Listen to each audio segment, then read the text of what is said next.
لیکن ہمارے انڈیا اور پاکستان کے ماحول میں لڑکی کی شادی بہرحال ایک بہت بڑا مسئلہ ہوتا.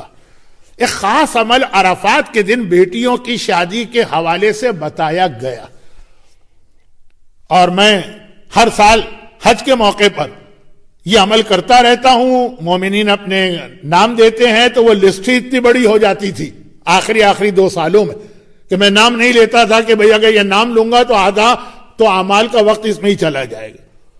لیکن نیت میں رکھ کے، اور وہ ہے قرآن کریم کا ایک سورہ ہے سورہ طارق، جس کی ایک آیت کی تلاوت میں پچھلی 2 مجلسوں میں کر کے آج بھی اس آیت کو دہرا چکا ہوں. عرفات کے دن 3 مرتبہ اس سورہ کی تلاوت کی جائے، یہ خاص بیٹیوں یعنی لڑکیوں کی شادی کے حوالے سے بہت ہی مجرب عمل. جیسا کہ میں نے کہا کہ مسئلہ تو لڑکوں کے لیے بھی ہوتا، لیکن ہمارے انڈیا اور پاکستان میں ایک زیادہ تصور لڑکیاں یا بیٹیوں کے حوالے سے ہے. سورہ طارق 30ویں پارے میں ہے.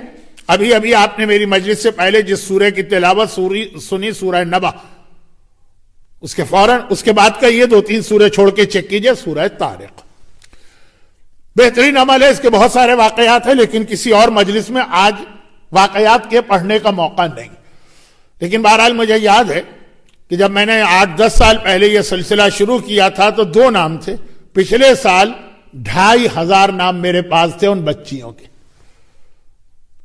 اور یقیناً ہر سال فائدے ہو رہے ہوں گے تبھی لوگ ایک دوسرے سے کہتے تھے.